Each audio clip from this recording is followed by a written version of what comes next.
ఈరోజు కుప్పం గురించి మాట్లాడే ప్రతి ఒక్కరికి నేను చెప్పదలుచుకుంది ఒకటి. 35 ఏళ్ల క్రితం చంద్రబాబు నాయుడు గారు శాసనసభ్యుడు కాకముందు కుప్పం ఎలా ఉనిందో మీకు తెలుసా? ఈరోజు పిల్ల మూతి మీద మీసాలు రానోళ్ళు, ఈరోజు సోషల్ మీడియాలో ఏదో ఒక 2 పోస్టులు పెట్టి 2 లైకులు వచ్చేవాళ్ళు, చంద్రబాబు నాయుడు గారి గురించి కుప్పిగంతులు వేసే వాళ్ళకి నేను చెప్పదలుచుకుంది ఒకటే, మీకు కుప్పం ముందు ఎలా ఉనిందో తెలుసా? తెలియకపోతే ముందు తెలుసుకోండి. ఆ తర్వాత చంద్రబాబు నాయుడు గారు కుప్పంకి ఏం చేశారో, ఎలాంటి మార్పులు తీసుకొని వచ్చారో, ఒక మోడల్ నియోజకవర్గంగా ఎలా తీర్చిదిద్దాడో, దేశంలో ఎక్కడా లేని విధంగా 2 మేజర్ సిటీస్తో రైల్వే కనెక్షన్ కావచ్చు, బస్ కనెక్షన్ కావచ్చు, అదేవిధంగా రోడ్ డెవలప్మెంట్ కావచ్చు, అదేవిధంగా పాడి పరిశ్రమను అభివృద్ధి చేయడం కావచ్చు, ఏ నియోజకవర్గంలో లేని విధంగా ఇండస్ట్రీస్ కావచ్చు, యూనివర్సిటీస్ కావచ్చు, medical colleges, polytechnic colleges, junior colleges, schools కావచ్చు, అదేవిధంగా అక్కడ వాళ్ళకు ఉపాధి కావచ్చు, ఇవన్నీ ఇక్కడ కుప్పంలో పండించే పంటలు ప్రపంచానికి ఎక్స్పోర్ట్ చేసే విధంగా ఏ విధంగా కమ్యూనికేషన్ సిస్టమ్ బిల్డ్ చేయడం, ఇవన్నీ ఏ విధంగా చేశాడు? గత 35 ఏళ్ల క్రితం కుప్పంలో ఇవన్నీ ఉన్నాయా? ఒక్కసారి ఆలోచించండి. చంద్రబాబు నాయుడు గారు ఆ నియోజకవర్గాన్ని ఎందుకు తీసుకున్నాడు? ఆ నియోజకవర్గాన్ని ఒక ఛాలెంజ్గా తీసుకొని ఏ విధంగా అభివృద్ధి చేశాడు? చంద్రబాబు నాయుడు గారిలో ఉండే ఒక మైనస్ ఏంటంటే అండి, ఆయన తన బాధ్యతగా అన్ని పనులు చేసుకుంటూ వెళ్ళిపోతాడు. ఎక్కడైనా కానీ చేసింది ఆయన ఎక్కడ చెప్పుకోడు ప్రత్యేకంగా నేను ఇది చేశాను. ఆయన బాధ్యతగా భావించి అన్ని పనులు చేసుకుంటూ నా యొక్క బాధ్యత అని చెప్పి తీసుకుని పోతాడు. ఈరోజు హైదరాబాద్ గురించి ఆయనకి అందరూ చెప్పుకుంటారు, కానీ ఆయన నియోజకవర్గాన్ని హైదరాబాద్తో ధీటుగా అభివృద్ధి చేశాడు. అది తెలుసా? ఎంతమందికి తెలుసు? ఒకప్పుడు చంద్రబాబు నాయుడు గారు 1989లో కుప్పం ఎంచుకున్నప్పుడు కుప్పం ఎలా ఉండింది? చంద్రబాబు ఈరోజు లోకేష్ గారు ఏ విధంగా అయితే ఛాలెంజింగ్గా ఎప్పుడు గెలవని నియోజకవర్గాన్ని ఏ విధంగా అయితే ఎంచుకున్నాడో, అదేవిధంగా ఆ రోజు చంద్రబాబు నాయుడు గారు మారుమూల ప్రాంతాన్ని ఏమీ లేని నియోజకవర్గాన్ని ఎంచుకొని ఆ నియోజకవర్గాన్ని మోడల్ నియోజకవర్గానికి తీర్చిదిద్దాడు. 1989లో చంద్రబాబు నాయుడు గారు కుప్పం నియోజకవర్గాన్ని ఎంచుకున్న తర్వాత ఆయన కుప్పంకి వెళ్ళినప్పుడు అక్కడ రోడ్లు లేవు.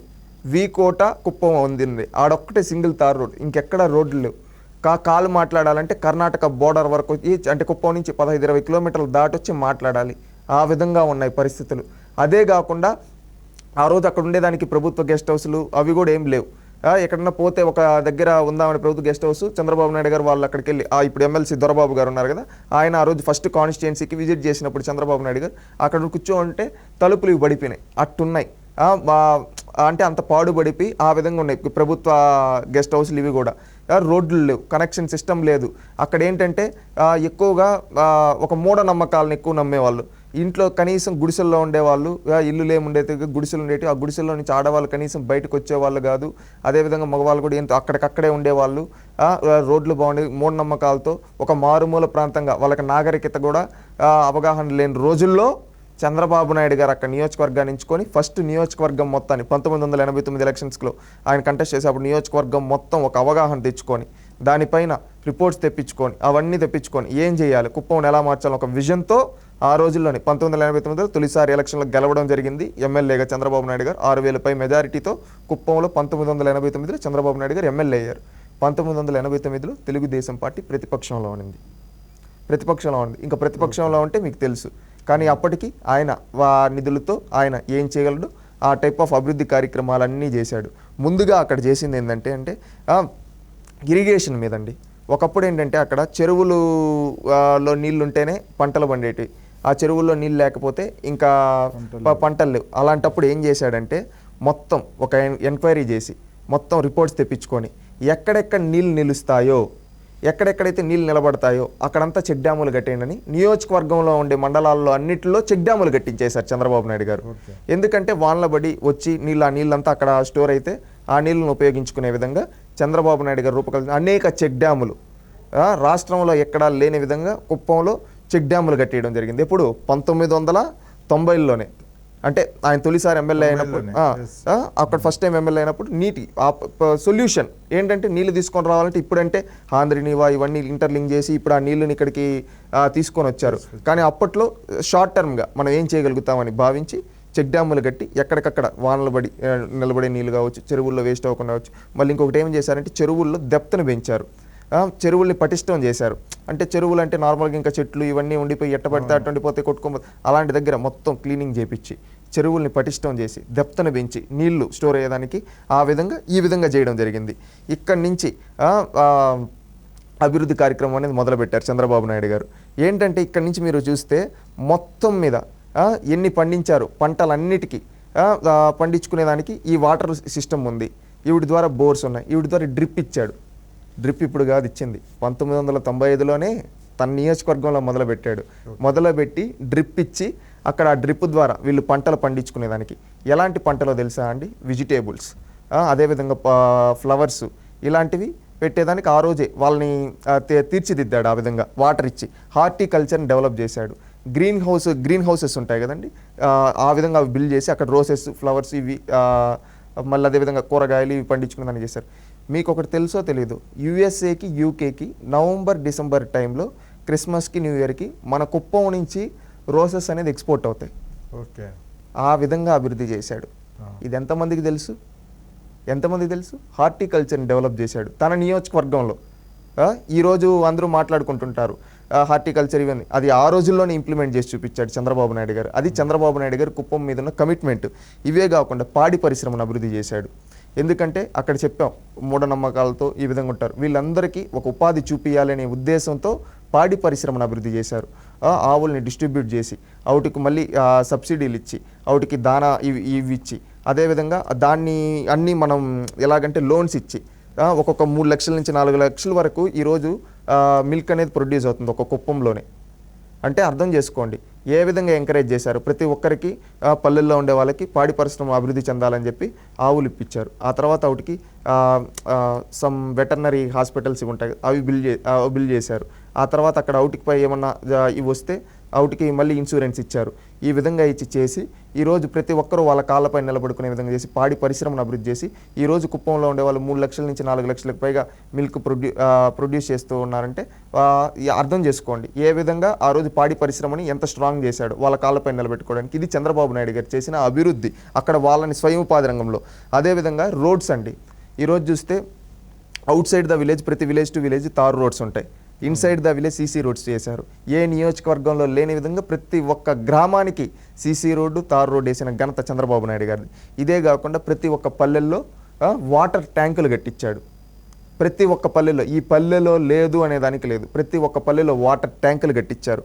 ఇవే కాకుండా నియోజకవర్గంలో ప్రైమరీ హై స్కూల్స్ కావచ్చు, ప్రతి పంచాయతీలో ఖచ్చితంగా ప్రైమరీ హై స్కూలు, అదేవిధంగా ఎక్కడ కుదిరితే అక్కడ జడ్పీహెచ్ఎస్ హై స్కూల్, మండల పరిషత్ హై స్కూల్స్, అదేవిధంగా ప్రతి మండలంలో జూనియర్ కాలేజు, అదేవిధంగా పాలిటెక్నిక్ కాలేజు, ఇంజనీరింగ్ కాలేజు, అదేవిధంగా మెడికల్ కాలేజు, అదేవిధంగా ద్రవిడ్ యూనివర్సిటీ, ఇవన్నిటిని అభివృద్ధి చేశాడు. ఏ నియోజకవర్గంలో ఉంటాయి? ఒక యూనివర్సిటీ, ఒక మెడికల్ కాలేజ్, ఒక పాలిటెక్నిక్ కాలేజ్, అదేవిధంగా ఇంజనీరింగ్ కాలేజు, ప్రతి మండలంలో జూనియర్ కాలేజీలు, స్కూళ్ళు, ఇవన్నీ చంద్రబాబు నాయుడు గారు అభివృద్ధి చేశారు. ఒకప్పుడు ఇవన్నీ కుప్పంలో లేవు. చంద్రబాబు నాయుడు గారు శాసనసభ్యుడు కాకముందు ఇవన్నీ చంద్రబాబు నాయుడు గారు తీసుకొని వచ్చారు. అది చంద్రబాబు నాయుడు గారి కమిట్మెంట్. ఈరోజు తెలియని పిల్లనాయాళ్ళు మూత మీద మీసం కూడా సరిగ్గా రానోళ్ళు సోషల్ మీడియాలో పెట్టి కాకి కూతలకు వస్తూ ఉన్నారు. వాళ్ళకి ఇదే సమాధానం. ఈరోజు జగన్మోహన్ రెడ్డి నియోజకవర్గంలో యూనివర్సిటీ ఎప్పుడు తెచ్చాడయ్యా? ఎప్పుడు తెచ్చాడు? అది ఎక్కడున్నాయి? మెడికల్ కాలేజ్ ఎక్కడుంది? ఇంజనీరింగ్ కాలేజీలు ఎక్కడున్నాయి? చెప్పండి సమాధానం. వాళ్ళు అప్పటి నుంచే కదా. ఇవి చంద్రబాబు నాయుడు గారన్నా 1989, రాజశేఖర రెడ్డి అయితే 1978 నుంచే ఉన్నాడు. ఏం తెచ్చాడు? ఇవన్నీ తెచ్చాడా? అక్కడ ఉండే రైతులు ఆదుకున్నాడు. నీళ్ళు ఇవ్వకపోతే చంద్రబాబు నాయుడు ఇచ్చాడు నీళ్లు. అది చంద్రబాబు నాయుడు గారి కమిట్మెంట్. మళ్ళీ ఎంఆర్ఐ స్కాన్ తీసుకోవాలంటే ఉమ్మడి చిత్తూరు జిల్లాలో కుప్పంలో తీసుకునే విధంగా, అంటే కుప్పంలో ఆ విధంగా ఎంఆర్ఐ స్కాన్స్ ఇవన్నీ చేసి ఇవన్నీ పెట్టారండి.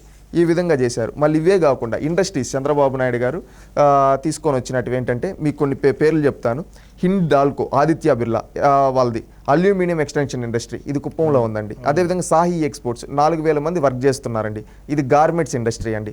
ఆర్బీఐ టెక్స్టైల్స్ పత్తి నుంచి దారం తీస్తారు కదండి, ఇది దాన్ని వేరే దేశాలకు కూడా ఎక్స్పోర్ట్ చేస్తారు. అది కుప్పంలో ఉందండి. స్కైబర్ డైనమిక్స్ అని మిల్క్ తీసి ఓఆర్ఎస్ లాంటి ప్రోడక్ట్స్ చేస్తారు కదండి, టెట్రా ప్యాకింగ్ యూనిట్, అది కుప్పంలో ఉందండి. ఇదే కాకుండా ఇలాంటివి అనేక పరిశ్రమలు తీసుకొని వచ్చారండి కుప్పంకి. ఇన్ని పరిశ్రమలు పులివెందుల్లో అయినా ఉన్నాయా? లేవు. అది చంద్రబాబు నాయుడు గారు ఏం చేశారనే వాళ్ళకి సమాధానం. ఇంకొకటి మిడ్ డే మీల్ ప్రోగ్రామ్కి ఏం చేశారంటే ఇస్కాన్ వాళ్ళు, అక్షయ్ పాత్ర వాళ్ళతో టైఅప్ అయ్యి కంప్లీట్లీ ఆటోమేటెడ్గా తయారయ్యే విధంగా చేశారండి. ఆ తయారు చేసిన దాన్ని పూర్తి హైజీనిక్గా అది అన్నా క్యాంటీన్ ద్వారా పెడతారు. మళ్ళీ ఆ చుట్టుపక్కల పేదవాళ్ళకి భోజనం పెట్టడానికి దీన్ని యూజ్ చేస్తూ ఉన్నారండి. మళ్ళీ ఇంకొకటి ఏంటంటే ఖాంద్రీ నీవా. ఈరోజు జగన్మోహన్ రెడ్డి మొన్న డ్రామా ఆడాడు కదా, దీనికన్నా ముందుగా చంద్రబాబు నాయుడు గారు ఈ హాంద్రీగా కంప్లీట్ చేయడం కోసం తాను ముఖ్యమంత్రి అయిన ప్రతిసారి కంప్లీట్ చేసుకుంటూ ఒక్కొక్క దగ్గర నుంచి కొన్ని పనులు చేసి 400 కోట్లకు పైగా ఖర్చు పెట్టారండి. ఓకే. చివరి ఘట్టం వరకు నీళ్ళు తీసుకొని వచ్చారు. అప్పుడు గవర్నమెంట్ మిస్ పోవడము, లాస్ట్ మినిట్లో ఈ సైకో రావడం, ఈ సైకో ఆపేయడము, మొత్తం కక్షగా టాపేశాడు. మొన్న ఏదో డ్రామా ఆడాడు, ఆ డ్రామా కూడా ఫెయిల్ అయిపోయింది. కానీ ఖచ్చితంగా రేపు వచ్చినప్పుడు ఇస్తారు. ఎందుకంటే కొంతమంది అడుగుతారు, చంద్రబాబు నాయుడు గారు 14 ఏళ్ళు ముఖ్యమంత్రి. ఈరోజు నీళ్ళు అనేది అది ఉమ్మడి రాష్ట్రంలో ఉన్నప్పుడు పరిస్థితులు వేరున్నాయి, ఇప్పుడు వేరే పరిస్థితులు ఉన్నాయి. అప్పుడు అవి ఎక్కడి నుంచి, శ్రీశైలం నుంచి తీసుకొని రావాలి. శ్రీశైలం ఎక్కడ, కుప్పం ఎక్కడ, అది కాలువల ద్వారా తవ్వి ఈ విధంగా తీసుకుని ఇవన్నీ 90% చంద్రబాబు నాయుడు గారి పనులు పూర్తి చేశారు. ఇంకా మళ్ళీ వచ్చిన ముఖ్యమంత్రులు ఎవరు పోవడం వల్ల లేట్ అయింది. కానీ అప్పటికి చంద్రబాబు నాయుడు గారు ఏం చేశారు, వాటర్ ట్యాంకులు పెట్టడం కావచ్చు, చెక్ డ్యాములు కట్టడం కావచ్చు, చెరువులను దెబ్బత పెంచడం కావచ్చు, ఈ విధంగా కుప్పం ప్రజల దాహార్తిని తీర్చడం కోసం ఇవన్నీ ఒక అపర భగీరథుల్లా చేశాడు కుప్పం ప్రజలకి చంద్రబాబు నాయుడు గారు. మళ్ళీ కుప్పానికి నీళ్ళు ఇచ్చేది కూడా చంద్రబాబు నాయుడు గారి ఈ హాంద్రి నీవ ద్వారా. ఇదే కాకుండా ఎయిర్పోర్ట్ కోసం ల్యాండ్ ఎక్విజిషన్ చేశారు. కొంతమంది అంటా ఉంటారు పిల్ల బచ్చాలు, ఎయిర్పోర్ట్ ఎందుకు చంద్రబాబు నాయుడు గారు తిరగడానికే ఈ విధంగా కొంతమంది గేలు చేస్తూ ఉన్నారు. వాళ్ళకి చెప్పే సమాధానం, మీ మైండ్ సెట్ అక్కడ వరకే పెట్టుకున్నారు కాబట్టి మీ జీవితాలు అలా తగలడే. వాటి గుర్తుపెట్టుకోండి, ఆయన ఏం చేశాడు, తన నియోజకవర్గంలో ఒక గ్రీన్ హౌసెస్ ద్వారా ఒక హార్టికల్చర్ని డెవలప్ చేశాడు. ఆ హార్టికల్చర్ ద్వారా అక్కడ పండించే పంటలను కావచ్చు, అక్కడ పండించే పూలు కావచ్చు, రకరకాలవి అవుట్నన్నిటిని ప్రపంచ దేశాలకి ఎక్స్పోర్ట్ చేసే విధంగా అక్కడ తయారు చేశాడు. ప్రపంచ దేశాలకు ఎక్స్పోర్ట్ చేయాలంటే ఇప్పటికి ఎక్కడికో చెన్నైకో బెంగళూరుకో ఎయిర్పోర్ట్కి వెళ్ళడం ఎందుకు, మన నియోజకవర్గంలోనే ఒక ఎయిర్ స్ట్రిప్ అనేది ఉంటే అక్కడి నుంచి మనం డైరెక్ట్గా ఎక్స్పోర్ట్ చేయగలుగుతాం కదా, అప్పుడు మనకు ఇంకా మార్కెటింగ్ బాగా పెరుగుతుంది కదా అనే ఉద్దేశంతో ఆయన పెట్టాడు. దానికి ల్యాండ్ ఎక్విజిషన్ చేసి ఇవన్నీ కూడా చేశారు. ఇది కమిట్మెంట్, నాయకుడికి నియోజకవర్గం పైన ఉన్న కమిట్మెంట్. ఇది ఎక్కడో ఎవరికి ఉందండి. మళ్ళీ ఇంకో కుప్పం టౌన్లో 75% రోడ్స్ వైండింగ్ చేశారు. ఎందుకంటే రోడ్ల అభివృద్ధి చెందితేనే డెవలప్మెంట్ వస్తుంది అంటారు. అందుకని 75% రోడ్స్ అన్ని వైడనింగ్ చేశారు. ఇవి కాకుండా ఎన్టీఆర్ సుజల శ్రవంతి ద్వారా ప్రతి పల్లెలో ₹2 మినరల్ వాటర్ ప్లాంట్లు పెట్టించారు చంద్రబాబు నాయుడు గారు. ఇదే విధంగా ప్రైమరీ హెల్త్ కేర్ సెంటర్లు ప్రతి పంచాయతీలో ప్రైమరీ హెల్త్ కేర్ సెంటర్లు పెట్టించారు. ఏమన్నా చిన్నవి ఎవరికన్నా జ్వరం ఇలాంటివి వస్తే అక్కడికి వెళ్ళి చెకప్ చేసుకునే దానికి చిన్న అవుట్కమ్ ప్రైమరీ హెల్త్ కేర్ సెంటర్లు పెట్టించారు. మీరు ఇంకొకటి చూస్తారు, కుప్పంలో కార్పొరేట్ హాస్పిటల్కి దీటుగా 100 పడకల గవర్నమెంట్ హాస్పిటల్ని బిల్డ్ చేశారు. ఈవెన్ కరోనా పరిస్థితుల్లో కూడా అక్కడ ఎన్టీఆర్ ట్రస్ట్ ద్వారా ఆక్సిజన్ ప్లాంట్లు పెట్టి సేవ చేశారు. అది చంద్రబాబు నాయుడు గారు తన సొంత నిధులతో. ఇది చంద్రబాబు నాయుడు గారు చేసింది, 100 పడకల హాస్పిటల్ని బిల్డ్ చేయడం. అదేవిధంగా తన సొంత నిధులతో అక్కడ ఇది ఆక్సిజన్ ప్లాంట్లు పెట్టించారు. ఇది కాకుండా కుప్పం బస్ స్టాండ్ని డెవలప్ చేశారు. ఈరోజు పులివెందుల బస్ స్టాండ్ కూడా ఉండదు, కుప్పం బస్ స్టాండ్ ఉన్నట్టు అంత అద్భుతంగా మొన్న కట్టినాడు జగన్మోహన్ రెడ్డి. ఏంటి, తన తండ్రి తాను ఎమ్మెల్యేలుగా ఉంటే 40 ఏళ్ళగా ఉంటే మొన్న కట్టినాడు. అది కూడా పెక్కులుగా మళ్ళీ దాంట్లో నుంచి నీళ్లు గారుతాయి, ఈ విధంగా ఉన్నాయి. అలాంటిది చంద్రబాబు నాయుడు గారు 1990లోనే ఒక మంచి హై టెక్నాలజీ బస్ స్టాండ్ని ఆ రోజుల్లోనే కట్టడం జరిగింది. ఇది చంద్రబాబు నాయుడు గారు చేసింది. బెంగళూరు చెన్నై మధ్యలో ఉంటుందండి కుప్పం. బెంగళూరు నుంచి చెన్నైకి వెళ్ళే ప్రతి ట్రైన్ కుప్పంలో ఆగుతుంది. ఆ విధంగా with central government support Chandrababu Naidu గారు ఆ రోజు ప్రపోజల్స్ తీసుకొని వచ్చి దాన్ని ఫుల్ఫిల్ చేశారు. ఏంటంటే అక్కడ కుప్పం నుంచి ఇటు చెన్నైకి కానీ బెంగళూరుకి కానీ ఏ ట్రైన్ అయినా కానీ కుప్పంలో ఆగుతుంది, మిడ్ పాయింట్. ఆ విధంగా తీసుకొని వచ్చారు. ఎవరు 2 మేజర్ సిటీస్, 2 రాజధానులు మధ్యలో కుప్పం ఉంది. రైల్వే స్టేషన్ డెవలప్మెంట్కి కేంద్రంకి రికమెండ్ చేసి అద్భుతంగా రైల్వే స్టేషన్ డెవలప్ చేశారు చంద్రబాబు నాయుడు గారు. రైల్వే స్టేషన్ మొత్తాన్ని ఆధునీకరణ చేసి ఈ విధంగా రికమెండ్ చేసి సెంట్రల్ గవర్నమెంట్ సపోర్ట్తో చేశారు. ఇంకొకటి ఏంటంటే తెలుసా అండి, మీకు ఒక మేజర్ థింగ్, బెంగళూరు వాళ్ళు శాటిలైట్ టౌన్గా కుప్పంని డిక్లేర్ చేసుకున్నారు. అది ఎంత గ్రేట్ అచీవ్మెంట్. ఎంత అభివృద్ధి జరుగుంటే బెంగళూరు లాంటి ఒక రాష్ట్ర రాజధాని సంబంధించి ఆ రాజధానికి సంబంధించిన వేరే స్టేట్, మన స్టేట్ కూడా కాదు, వేరే స్టేట్ వాళ్ళు ఇది మా శాటిలైట్ టౌన్ అని చెప్పుకున్నారంటే ఏ విధంగా అభివృద్ధి చెందుంటే కుప్పం ఆ విధంగా చెప్తారు. ఇది ఎంతమందికి తెలుసు? ఈరోజు తెలియని వాళ్ళంతా నోరేసుకొని వాగడం కాదు, ఇవన్నీ తెలుసుకోండి. మళ్ళీ ఇంకొకటి, కేజీఎఫ్ ఎమ్మెల్యే అండి ఒకసారి కాదు అనేక సందర్భాల్లో కర్ణాటక అసెంబ్లీలో ఏమని చెప్పారు తెలుసా, మాకు బెంగళూరు కన్నా కుప్పం ఈజీ, కుప్పంలో అన్ని ఫెసిలిటీస్ ఉన్నాయి, మాకు బెంగళూరు మా కేజీఎఫ్ నుంచి కుప్పంకి వెళ్ళే రోడ్ని బాగు చేయండి చాలు, మేము అక్కడికి వెళ్ళి మేము పనులు చేసుకుంటాము, ఎందుకంటే మాకు కుప్పంలో అన్ని ఫెసిలిటీస్ ఉన్నాయి, బెంగళూరుకి రావాల్సినంత దూరం ఉంది, మాకు కుప్పం దగ్గర మా కుప్పంకి వెళ్ళే రోడ్ని బాగు చేయండి అని శాసనసభలో కేజీఎఫ్ ఎమ్మెల్యే చెప్పారంటే కుప్పంలో ఏ లెవెల్ ఆఫ్ ఒక రాష్ట్ర రాజధాని మాకొద్దు, మేము కుప్పంకి వెళ్ళి పనులు చేసుకొని వస్తామని చెప్పారంటే ఏ లెవెల్ ఆఫ్ ఫెసిలిటీస్ ఇన్ఫ్రాస్ట్రక్చర్ ఉందో ఒక్కసారి అర్థం చేసుకోండి. ఇంకొకటి బిఎస్ఎన్ఎల్ టెలిఫోనిక్స్ కమ్యూనికేషన్ సిస్టమ్ని 2002లోనే అక్కడ ఎస్టాబ్లిష్ చేశారండి. సిగ్నల్స్ అంటే మొబైల్ కనెక్షన్స్ నేను చెప్పాను కదా 1989లో ఫోన్ మాట్లాడాలంటే 15-20 కిలోమీటర్ల దూరం వెళ్ళాలి, అలాంటిది 2002కి చంద్రబాబు నాయుడు గారు అక్కడి నుంచే బిఎస్ఎన్ఎల్ అప్పుడు టెలికాం రెవల్యూషన్ తీసుకొని వచ్చినప్పుడు తన కుప్పం నుంచే మొదలుపెట్టి ఈ విధంగా స్టార్ట్ చేశారండి. ఇంకొక కుప్పం టౌన్లో డ్రైనేజ్ సిస్టమ్ టోటల్ డెవలప్ చేశారు, ఎలక్ట్రిఫికేషన్ చేశారు టోటల్ కాన్స్టిట్యున్సీ. ఈ గ్రామంలో కరెంటు లేదు అనే మాట లేదు, ఎందుకంటే ఒకప్పుడు ఏ ఊర్లో కరెంట్ లేదు, కానీ తాను ఎమ్మెల్యే అయిన కొద్ది రోజుల్లోనే 10 ఏళ్లలోనే టోటల్ 100% ఎలక్ట్రిఫికేషన్ చేశారు, కుప్పం టౌన్ డ్రైనేజ్ సిస్టమ్ని డెవలప్ చేశారు. అదేవిధంగా బిఎస్ఎన్ఎల్ లాంటి టెలిఫోన్ ఎక్స్చేంజ్ సిస్టమ్స్ని తీసుకొని వచ్చి టవర్స్ని పెట్టి అక్కడ కమ్యూనికేషన్ సిస్టమ్ డెవలప్ చేశారు. అదేవిధంగా టూరిజం రిసార్ట్స్ కట్టారు చుట్టుపక్కల. మళ్ళీ ఇంకొకటి ఏంటంటే అండి, రామకుప్పం దగ్గర ననియాల ఫారెస్ట్ అని ఉంది, అక్కడ ఏనుగులు తాకిడి ఎక్కువ, అలాంటిది ఆ ఏనుగులు వచ్చి పల్లెల పైన పడిపోయినప్పుడు అక్కడ వాళ్ళ పంటలు ఇవన్నీ నాశనం అయిపోతున్నాయని చెప్పి చంద్రబాబు నాయుడు గారు ఏం చేశారంటే కొన్ని ట్రైన్డ్ ఎలిఫెంట్స్ని పెట్టి వైల్డ్ ఎలిఫెంట్స్ని తరమడానికి పెట్టి ఒక ఎలిఫెంట్ క్యాంప్ ఏర్పాటు చేశారు, టూరిజం డెవలప్, చిల్డ్రన్స్ పార్క్స్ పెట్టారు, రిసార్ట్స్ కట్టారు. ఇది కాకుండా టోటల్ ఆ ఫారెస్ట్ని ఏమంటే సోలార్ ఎలక్ట్రిక్ ఫెన్స్ వేశారు, సోలార్ ఎలక్ట్రిక్ ఫెన్స్ పెట్టి, అంటే చూడండి సోలార్ ఎలక్ట్రిక్ ఫెన్స్ అంటే అది ఎంత నాలెడ్జ్ ఉండాలి, అవి ఆ రోజుల్లో చేశారు. 1999లో వాటర్ షెడ్ ప్రోగ్రామ్ పెట్టి ఫారెస్ట్ని డెవలప్ చేశారు యూజింగ్ రైన్ వాటర్. ఈ విధంగా చంద్రబాబు నాయుడు గారు చేశారు. ఇవి మాత్రమే కాదండి, అనేక అభివృద్ధి కార్యక్రమాలు అనేది చంద్రబాబు నాయుడు గారు చేయడం జరిగింది ఎక్కడ కుప్పంలో. అది చంద్రబాబు నాయుడు గారి కుప్పం పైన ఉన్న కమిట్మెంట్. ఇవి మాత్రమే కాకుండా అనేక అభివృద్ధి సంక్షేమ కార్యక్రమాలు కుప్పం ప్రజలకు అందించారు. చంద్రబాబు నాయుడు గారు ముఖ్యమంత్రిగా ఉన్నా, ప్రతిపక్ష నాయకుడిగా ఉన్నా, ఎక్కడున్నా కానీ కుప్పం ప్రజలు నా గుండెల్లో ఉంటారు. కుప్పం ప్రజల అభివృద్ధి కోసం నేను నిరంతరం పాటుపడతాను. ఎందుకంటే వీళ్ళు నేను కనీసం నామినేషన్ వేయడానికి కూడా ఏ రోజు వెళ్ళలేదు, కానీ నన్ను నిర్విరామంగా గెలిపిస్తూ నేను ఈరోజు ముఖ్యమంత్రిగా రాష్ట్రం మొత్తం చూసుకుంటూ రాష్ట్రాన్ని అభివృద్ధి చేయగలుగుతున్నానంటే అది కుప్పం ప్రజలు నాకు ఇచ్చిన వరం అంటాడు ఆయన. ఎందుకంటే కుప్పం ప్రజలకు సేవ చేసుకోవడం నా బాధ్యత. కుప్పం అభివృద్ధి ఎక్కడికి వెళ్ళినా కానీ ప్రపంచంలో కుప్పం అంటే చంద్రబాబు అంటారు. ఆ గౌరవం నాకు చాలు. కుప్పం ప్రజలు నాకు అలాంటి గౌరవం కల్పించారు. నేను రాకపోయినా కానీ నన్ను మంచి మెజారిటీతో ప్రతిసారి గెలిపించారు మీరు. ఈసారి కూడా 1,00,000 మెజారిటీ లక్ష్యంగా కుప్పం ప్రజలు కదులుతున్నారంటే ఒక్కసారి అర్థం చేసుకోండి ఎంత సేవ చేస్తున్నంటే. ఈ విధంగా ఏ నాయకుడన్నా ఏ నియోజకవర్గాన్ని అయినా చేసుంటాడా? ఒక్కసారి ఆలోచించండి. ప్రైమరీ హెల్త్ కేర్ సెంటర్లు ప్రతి పంచాయతీలు, అదేవిధంగా స్కూళ్ళు, జూనియర్ కాలేజీలు, యూనివర్సిటీలు, మెడికల్ కాలేజీలు, పాలిటెక్నిక్ కాలేజీలు, ఇవి మాత్రమే కాకుండా పాడి పరిశ్రమను అభివృద్ధి చేయడం, అదేవిధంగా హార్టికల్చర్ను అభివృద్ధి చేయడం, అదేవిధంగా 2 మేజర్ రాజధానులకి మధ్యలో ప్రతి ఒక్క వెళ్ళే రైల్ని ఇక్కడ మధ్యలో కుప్పంలో ఆగబెట్టాం. ఒక రాష్ట్ర రాజధానికి శాటిలైట్ టౌన్గా కుప్పంని చెప్పుకుంటున్నారంటే పక్క రాష్ట్రం వాళ్ళు కూడా మాకు ఆ రాష్ట్ర రాజధాని కన్నా కుప్పంలో మాకు అన్ని ఫెసిలిటీస్ ఉన్నాయని చెప్పారంటే ఎంత అభివృద్ధి చేసి ఉంటే చెప్పుంటారు. వెళ్ళి చూడండి. అంతేగాని నోటికి వచ్చిన మాట్లాడితే ఎవరుండరు. ఒక ఏమీ లేని నియోజకవర్గంని, కనీసం విద్యుత్ లేని, కనీసం కమ్యూనికేషన్ సిస్టమ్ లేని, కనీసం ట్రాన్స్పోర్ట్ సిస్టమ్ లేని నియోజకవర్గాన్ని ఎంచుకొని ఆ నియోజకవర్గాన్ని ఈరోజు అన్ని విధాలుగా అభివృద్ధి చేసిన వ్యక్తి చంద్రబాబు నాయుడు గారు.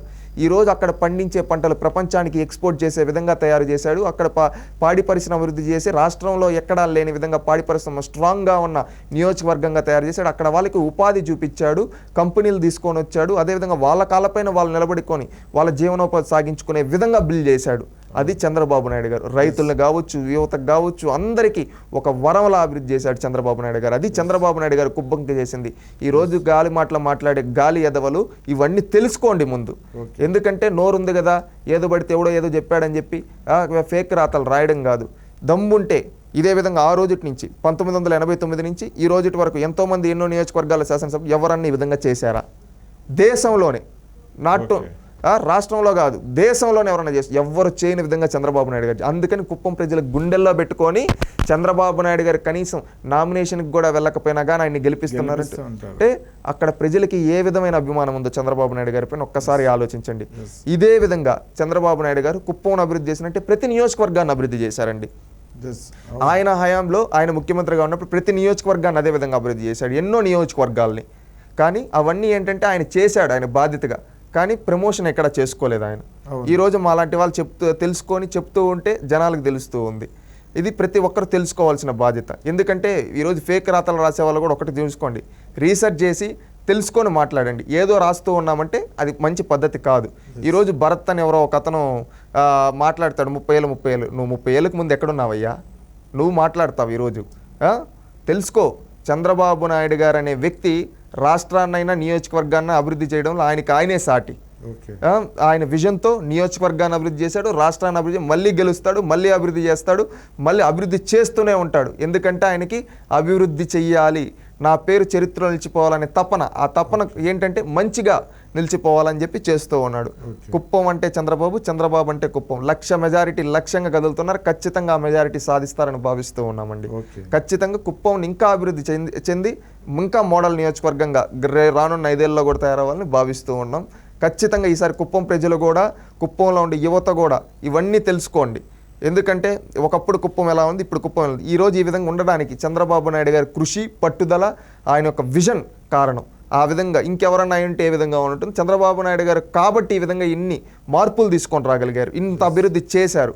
ఈరోజు జగన్మోహన్ రెడ్డి గారు కావచ్చు, అదేవిధంగా ఎన్నో కుటుంబాలు ఏళ్ల తరబడి నుంచి ఉన్న ఏ నియోజకవర్గం అభివృద్ధి చెందని విధంగా కుప్పాన్ని చంద్రబాబు నాయుడు గారు అభివృద్ధి చేశారు. అది చంద్రబాబు అంటే, గుర్తుపెట్టుకోండి.